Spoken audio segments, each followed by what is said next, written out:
Discovered my fiancé is cheating on the eve of our wedding. Now, she is desperately asking for forgiveness. She must have noticed I was checking her out at the party because she kept looking in my direction. After a lot of internal struggle, I approached her. I wasn't as chubby now, I just had a noticeable weight, which runs in my family, and I had been that way since childhood. In the past, many girls had turned me down, laughed in my face because I tried hitting on them, and I wasn't expecting anything different with Maya. She was gorgeous, and I expected her to either snub me or pretend like I didn't exist, but she was different. She spoke to me politely, and we talked for the rest of the night and had such a great time. It was my first time feeling that good and confident in a long time, and because we clicked so well, we exchanged contacts, and I gave her a call as soon as I got home. From there, we started seeing each other often, went on lunch dates, and our friendship grew as time passed. I found Maya to be different from other girls of her age. She was kind, witty, and intelligent, I figured from the first night we talked. I wasn't just attracted to Maya because of her beauty. What attracted me most to Maya was her intelligence and sense of humor. Not so many girls had given me the opportunity to go on multiple dates with them, but Maya was generous to give me a shot. I was always attracted to intelligent people. I didn't like being around people with no life goals, vision, or future plans, and Maya was all of it. She was just out of college, actively scavenging the job openings, rushing for the marathon of interviews, and whatnot. I loved to see how serious she was about her career. I never had a real relationship apart from one in high school. Not because I couldn't keep one, but because the girls wanted something more than a nerdy's boy love, which I didn't have. So, meeting and dating a girl like Maya felt like a win for me. It was 3 months since she had graduated, and she had no luck in the job hunting game. She had left the college dorm and shifted with her friend, but it was becoming difficult for her to survive. Her parents were not well off to support her post-graduation. They had made it clear to her that she needed to care for herself after graduation. The friend with whom Maya lived was very clumsy and would often have a boyfriend at the house. Since it was a one-bedroom flat, it became difficult for Maya to live in that house. Maya said living at a friend's place was taking its toll on her mental health, so I asked her to take a break for a while and move in with me. Although I was just starting my career in tech, the pay was good. I earned enough to care for both of us without her contribution. We lived in a spacious one-bedroom apartment, and I single-handedly took care of rent, paid the bills, and took care of groceries. I never complained because I loved her and didn't see a big deal in spending some extra bucks on her. Blind love, yeah, throughout our relationship, everything went on smoothly, and we barely had any major fights. Maya managed the house, did the dishes and laundry, went grocery shopping, and took care of my bed needs. She was so great in bed, and I enjoyed every bit of the moment with her. Before Maya and I started dating, she told me about her ex-boyfriend in college and how he maltreated her. I assured her I was a gentleman and I kept my promise. In the past, I had never had issues controlling my anger, and I never laid my hands on anybody or a woman, so she was safe with me. Believe it or not, I had never cheated in the past, and I didn't plan on cheating on her. Also, my work was 60% remote and 40% on-site, so I shuffled our house and the office, and this allowed us to spend enough time together. To show how transparent I was with her, I even came up with the rules of telling each other wherever we went, who we were with, and what we were doing whenever we went out. I did this to show her I meant serious business with her and that I had nothing to hide. As our relationship progressed, we introduced each other to our parents, and in no time, we knew all of each other's friends, mainly those close to us. I didn't have a best friend, but Maya had. Her name was Andrea, and she used to hang out with Maya all the time. She also visited the house regularly, and we were almost like family. Andrea and Maya were roommates back at college. Unlike Maya, Andrea worked as a retail store manager at a popular store in our city and lived with her 2 sisters, who were also working women. As per Andrea, Maya was able to crack the job for the same supermarket, but Maya declined the offer because she wanted a corporate job. I guess she became very comfortable with me providing for her, although I didn't say this to her. Andrea would often tease her and call her spoiled. Maya claimed she had worked hard, juggling many part-time jobs as a teenager and while in college, so she deserved to be relaxed and cared for. On my end, I am happy to give her that break. I didn't have any issues with taking care of Maya. In fact, I was glad I could provide and take care of my woman. One evening, while we were at a fancy restaurant to celebrate my promotion, Maya suddenly asked, "What do you say if we get married?" I stuttered. I was taken aback for a moment, but it didn't totally come as a surprise. I had been thinking of settling down with her, but I still had a lot of things under consideration. So I told her we would be married when the time was right, and she smiled. To be honest, I wanted Maya to start her career before we took our relationship to the next level. I always wanted to get married and have a family. After Maya came into my life, I've always imagined my life with her. I had even bought the ring to propose to her but was waiting for her to get her career straight. But somehow, she found the ring in my closet, and before she could make any assumptions, I had to make an early proposal. The first time Maya broke the news to her best friend, Andrea, she looked more shocked than happy. Not the kind of shock that her best friend was getting married, but the shock that her best friend was getting married to me. I expected more excitement from her, especially since she would be Maya's maid of honor, but the excitement did not come. Her response was, "Are you being serious?" Andrea then tossed her purse on the floor and held Maya's ring, then she looked up at me and forced a smile. Trust me, I had been around them for a very long time, and I could tell when her smile was forced and when it was genuine. Although I didn't mention it to Maya, I felt Andrea was not happy for her friend. In the past, I noticed Andrea was always awfully nice to me. Once, we three were hanging out in our apartment. While Maya went inside the kitchen to prepare some quick snacks, Andrea hinted to me that Maya was not who I thought she was. I understood what she meant, but I played dumb. I asked her what did she mean. Andrea said that I would figure it out eventually. She was drunk. Besides, she did not pass a direct message, and I could not conclude based on that. In no time, we started planning our wedding. Maya wanted a big fat wedding, the kind she would invite all her friends, family, and frenemies, but that was not what I wanted. First, it was significantly above my budget since she would not be contributing a penny to it. Secondly, I believed there was life after a wedding. I loved kids, and I wanted us to have a child almost immediately, and that meant we'd need to rent a bigger apartment and take care of other things. Although Maya had all the reasons to want a big wedding, I still kicked against it. She mentioned something about having the perfect expensive wedding, but we both knew it was impossible. Surprisingly, Maya got a job a couple of months before our wedding. I told her I could not afford to buy the brand of wedding gown she needed and pay for her bridesmaids' dresses, so she figured it was better to get a job and handle most of her bills instead of bugging me. Her wise decision impressed me, and I hoped she would keep up with her career after we married. Also, I expected she would contribute to our wedding plans with her new job in the picture, but she didn't. Everything she earned was channeled to her gown, shoes, accessories, and everything her bridesmaids needed. So I ended up paying for the wedding venue, hall, cakes, and almost everything on my own. 2 weeks before our wedding, I noticed that Andrea began to text me more and more.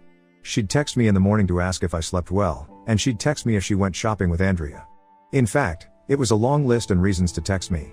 But whenever we met, or she came to our house to help Maya with something, she would remain calm, so Maya would not suspect anything was off between us.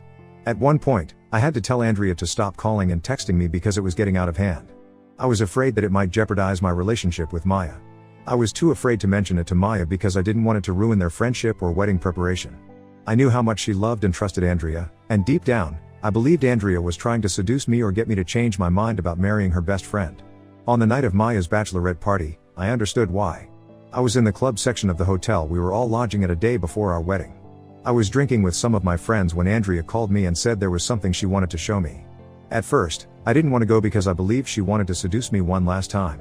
But when she mentioned Maya and a familiar name, I took one of my friends and went upstairs. I got to the hotel room they were using for their small party. I saw Andrea outside the door waiting for me. She told me something I could not believe, and when I opened the door, my heart nearly fell into my stomach. Before I opened the door, I heard soft moans from their room, and my chest constricted as I touched the door's handle. To my greatest shock, I saw Maya on top of another man, which I suspected was the male stripper they hired to entertain them. The moment she saw me, she jumped off him and struggled to cover herself with the sheets.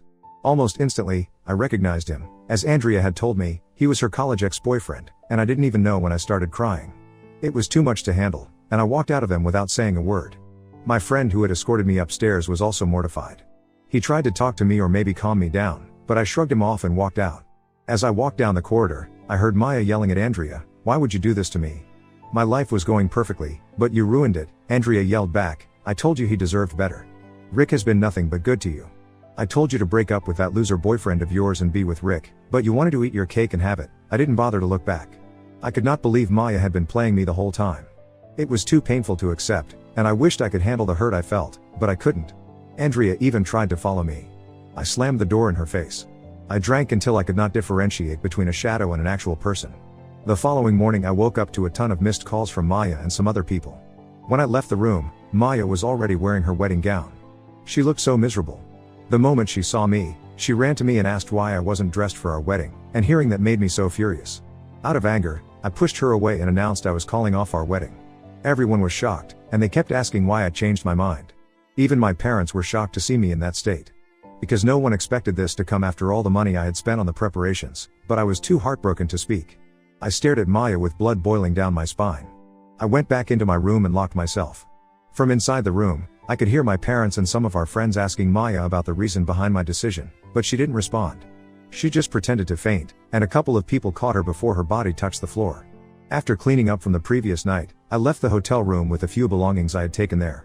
I switched off my phone after I dropped an apology message on my friend's WhatsApp group chat and switched off my phone. Please don't blame me, I didn't know how else to react. It's been a week since then, and I still don't know how to come to a term that I was being played on. Update 1. Hi everyone. Thank you for your comments. It means so much to me. Some of you commented in my original post about why I didn't do the background check with my friend's sister before dating Maya. So the thing was, I was stupid. I did not feel the need to do it aggressively. However, I remember subtly asking my friend's sister about Maya during the initial dating phase. She responded that they both were in different apartments and Maya was her friend's friend, and after college, they were not in touch, so it didn't help much. Speaking of Maya, I met her yesterday, and she was so mad at me for standing her up at our wedding. It's kind of funny, right? She ignored what she did and made me the villain in this story. She told her parents I cancelled the wedding because I had drunk too much the previous night, and I wasn't in my right senses. I think she is mistaking my quietness for foolishness. I didn't want anything to do with her anymore, and I didn't understand why she thought we both could be a thing again. To make things worse, she admitted that she was still having an affair with her ex-boyfriend when we were dating, which broke me more. She did so because I was always working, and I didn't give her the kind of attention she needed. Right now, I am so confused. I never neglected Maya or turned down any of her needs. She was also why I always worked so hard. I could take care of our bills and still care for her. Even as I type this, the thought of her sleeping with her boyfriend behind my back still haunts me. And right now, she's asking us to fix another wedding date because she cannot bear the embarrassment. To think that she only apologized once about how she had hurt me shows that she never loved or valued me as much as I loved her. It was more of a one-person thing. I've told her I cannot marry her. I just cannot. Meanwhile, I kicked her out of my house and changed my locks. After I met with Maya yesterday, I also met Andrea to thank her for helping me dodge a bullet. It was through Andrea that I knew Maya had been getting money from me to take care of her boyfriend, and anytime she asked for a ridiculous amount to buy something, she gave it to him. Also, I never mentioned that Maya went to the gym every evening while we lived together. She was just obsessed with being fit, and I didn't think something was wrong with that. Well, I just found out that she was meeting with her college boyfriend every day, and most of the time, she said she was with Andrea, but she wasn't. She only asked Andrea to cover up for her. And the reason Andrea was so shocked when Maya showed her the engagement ring was because, a couple of days earlier, she had told Andrea she wanted to settle down with her college boyfriend because she was deeply in love with him. Now, I understand why Andrea wouldn't stop texting and calling. She was looking for a way to tell me what was happening, but I didn't give her the opportunity. Sometimes, I feel I deserve this because I was so stupid that I got trapped so easily. I have made up my mind, and there won't be another wedding.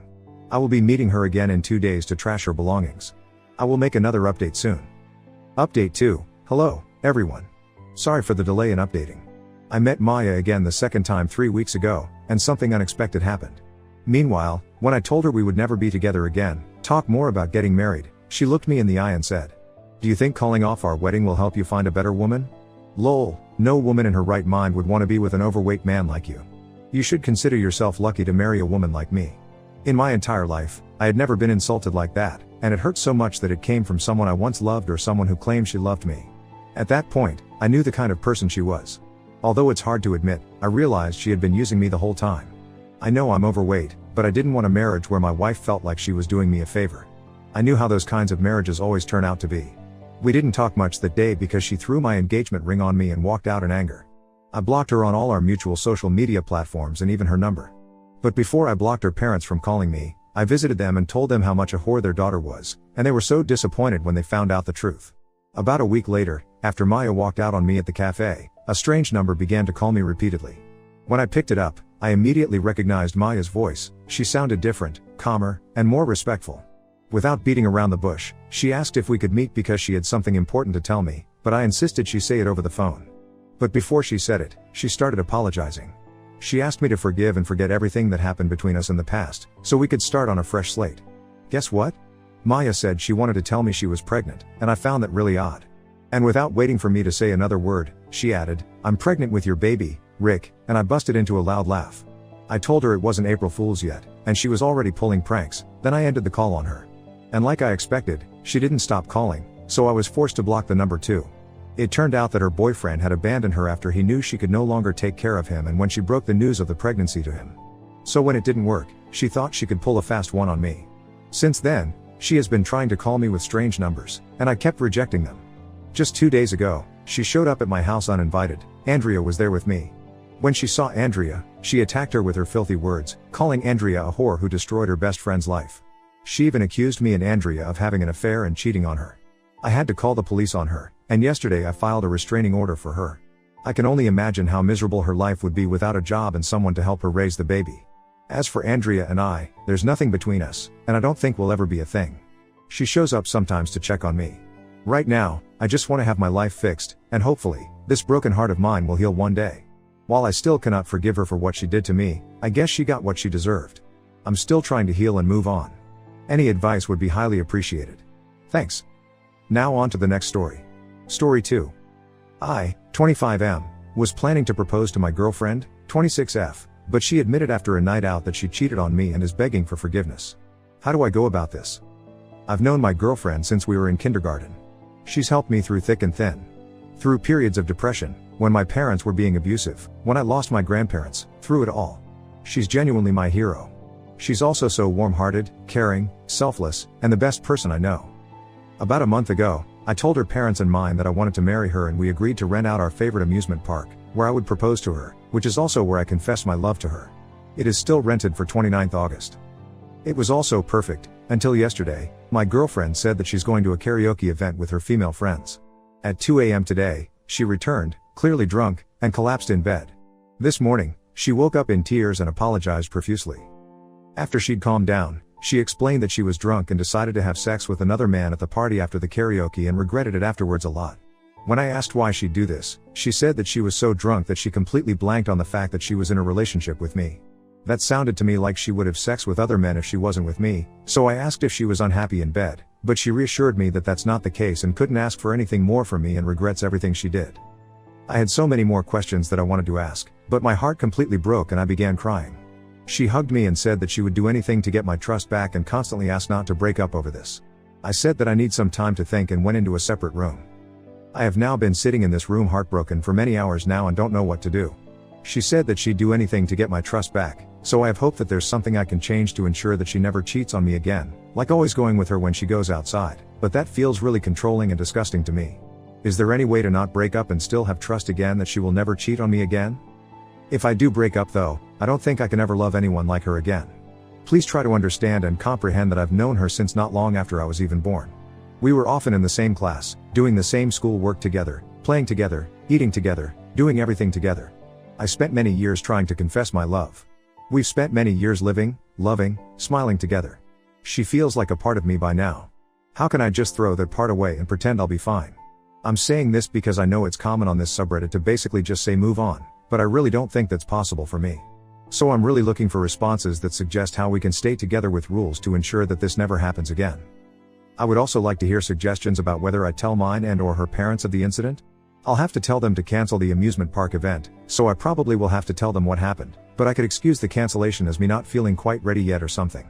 I'm mainly considering this because I don't want her parents to be mad/yell at her or be cold towards her, because, as I explained before, she's always been my hero, and I don't want someone who's helped me so much get hurt, especially because I've experienced how much that hurts.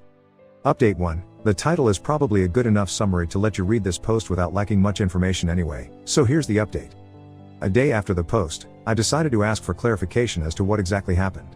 I was mentally prepared for every possible response, except the one she gave me.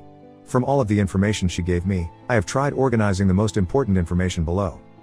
Before the karaoke, the boyfriend of one of her friends, whom I'm acquainted with but not particularly close with, decided to join last minute. Let's call him Richard. During the karaoke, her female friends kept daring her to chug beers. She told them to stop daring her after 3 drinks, but they kept insisting, and making her feel bad by saying stuff like you never drink much anyway, so just for today, try to have some fun and stop ruining the moment, and other stuff. So she continued, can confirm that my girlfriend normally drinks far less, 2 beers max normally. She says that she remembers drinking 10 beers in about an hour. She says it's likely she drank more after that, but doesn't remember anything after the 10 drinks, except waking up back home. She says that the drinks very likely made her blackout drunk. In my original post, I didn't provide much detail about when she returned from karaoke due to the word limit on posts, and me not thinking that the information would matter much. Regardless, the day she returned, her female friends were carrying her by her shoulders and I had to also carry her to her bed. Her legs were barely moving, her body was not holding upright, and she wasn't able to form coherent sentences. Although, until then, I did not have any experience with a person who blacked out, I can only imagine that her situation was a blackout. So, I do also believe that she got blackout drunk. When she woke up, she had 10 missed calls from her friends. When she called back, her friends explained what happened while she was blackout drunk. During the karaoke, Richard said that he needed to talk to her, my GF, for a moment to strategize on how they'd sing as partners. The friends decided to continue the karaoke while Richard and my GF strategized. After half an hour, neither Richard or my GF were back, so they started checking for where they were. Richard wasn't picking any calls. After an unknown amount of time, Richard's GF saw Richard having sex with my GF. Of course, Richard and his GF broke up, and then all of the females brought my GF home. After finding out about this, my GF was mad and shouted, "How dare he rape me?" I was in the basement before I saw my GF cry, which is why I didn't hear this, but her friend said he's saying she consented. My GF says that she was speechless and hung up, because she couldn't believe she consented to that and started crying because she believed that she cheated on me by consenting and thought our relationship was over. She didn't know that legally, if a person is drunk, consent or not, you cannot have sex with them. I was surprised she thought this, because, even if you don't know the laws on this, how could it possibly be morally, or even solely logically speaking fine to ask for someone's consent when they're barely able to communicate or think? I was really shocked by this story and started feeling really bad for my GF. I explained to her that this is rape, not consensual sex. I hugged her and tried to comfort her and asked if she needed anything and how she was feeling. She said that because she doesn't even remember anything after the drinks, she doesn't feel any of the responses normally felt after rape, like trauma. She said that she's mainly disgusted by Richard but also mad at herself for losing control so easily because of a dare and hurting me like this. We went to the police station to report this. The investigation is still ongoing. Also, to be honest, I was still a little suspicious that the story could have been made up or misconstrued, so I went to the karaoke place that they went to and explained the situation and asked if I could see the camera's footage. They agreed, and there was footage of the exact situation that I was told playing out. There was also footage of Richard asking my GF sex, and my GF responding in a very drunk and barely audible voice I like. That bastard really thought that was consent. I have of course also provided this footage to the police. Although the police's investigation has not concluded, the evidence I saw is in my opinion enough for me to believe her. My girlfriend volunteered to explain the situation to both of our parents because she wants to take accountability for her actions. Her parents were very apologetic and sweet about the situation, which I appreciated a lot. My parents brought us both together to make sure that all of us were on the same page, and we had a big group hug, and my dad said something that really resonated with me. This situation is really shitty for everyone, but I know that love will prevail in the end. Unfortunately, it was too late to go back on the theme park that we rented that day, so me, my parents, her parents, agreed to proceed with it but without the proposal and invited a bunch more people. I told both mine and her parents that I would decide when the time is right to tell her that we initially rented that amusement park to propose. I told her about a week ago when things were more back to normal and her feelings seemed very complicated as one would expect, but I think her summary of her emotions being devastated but understanding is pretty good. Thanks to the advice of many Redditors, we have decided to take couples therapy, which has been really helpful in helping us understand each other and get even closer. She proposed herself that she never wanted to drink alcohol again. She said that it never even tasted that good anyway and never made me happy in the long term. She said that she mainly just drinks to fit in, but now plans to stop. So far, that goal has been going great. We also realized that we both always want to do events like karaoke together but sometimes worry about bothering the other. Even on the day that she went with her friends, she wanted to go with me, but thought that I looked busy, so went alone. I was not busy. We have worked hard at being more communicative and expressing our feelings more, and it has seriously been great. I have also told her about my Reddit post. I want to thank everyone for all of the advice, even if it was a little mean. We are both so happy right now, and I have faith that despite this bump in the road, we'll keep riding this car forever.